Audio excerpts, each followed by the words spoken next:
जनगणनेवर राहुल गांधी यांनी सांगितलं होतं सरकारला की वेळ निश्चितपणे सांगावी, म्हणजे या पद्धतीनं पुढे जात आहोत, वेळ सांगणार तर कसं काय असणार, काय वाटतंय आपल्याला?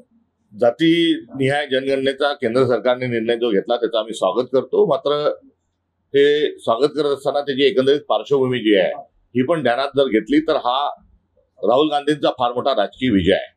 राहता राहिला केंद्र सरकारचा प्रश्न, तर केंद्र सरकार हे जुमल्यासाठी दुर्दैवाने जास्ती प्रसिद्ध आहे आणि अनेक जुमले दरवर्षी 2 कोटी रोजगार दिल्या जातील, काळं धन आणलं जाईल, प्रत्येकाच्या खात्यात 15 लाख टाकल्या जातील, 40 रुपये लिटर पेट्रोल, 35 रुपये लिटर डिझेल दिला जाईल, स्मार्ट सिटी 100 निर्माण केला जाईल, असे अनेक जुमले या सरकारचे गतकाळामध्ये आपण ऐकले आहेत.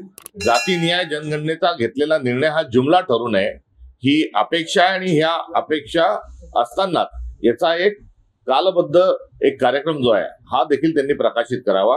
ही राहुल गांधींनी जी केलेली मागणी आहे ती अत्यंत योग्य आहे, कारण जातीनिहाय जनगणना करून थांबता येणार नाही, तर त्याच्यावर उपाययोजना देखील पुढच्या काळात कराव्या लागतील.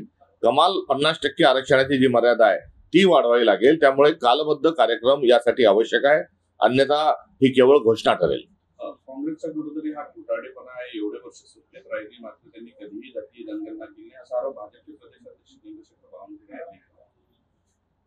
आता हा निर्णय घेण्याकरता राहुल गांधींनीच भाग पाडलाय आणि माझा भाजपलाचंही मी अभिनंदन या निमित्ताने करतो. अभिनंदन यासाठी की राहुल गांधींच्या जातीनिहाय जनगणनेच्या विरोधात सर्वांनी अत्यंत परखड आणि टोकाची भूमिका घेतली. थेट सरसंघचालकांनी देखील जातीनिहाय जनगणना नको सांगितलं. त्यानंतर योगीजी जे आहेत त्यांनी पण जातीनिहाय जनगणना नको सांगितलं. पार्लमेंटमध्ये जे आहे ते अनेक खासदार या भूमिकेच्या विरोधात बोलताना आढळून आले आणि बटेंगे तो कटेंगे हेही सांगितलं आणि जो जात की बात करेगा उसको मैं लात दूंगा हेही ऐकलं. आता या सर्व मंडळींनी जातीनिहाय जनगणना ही अत्यंत उत्कृष्ट आहे आणि ती झाली पाहिजे सांगतात आहे.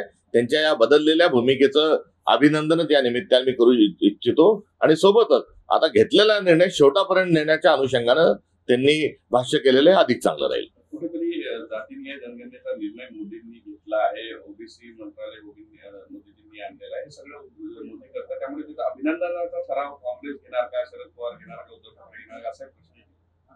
त्यांनी घेतलेल्या निर्णयाचं स्वागत आहे आणि हा जुमला ठरू नये ही अपेक्षा आहे. त्यामुळे एवढं स्वतःचं कौतुक घेण्याची घाई ही भाजपाला सतत का असते हा एक प्रश्न यातून निर्माण होतो.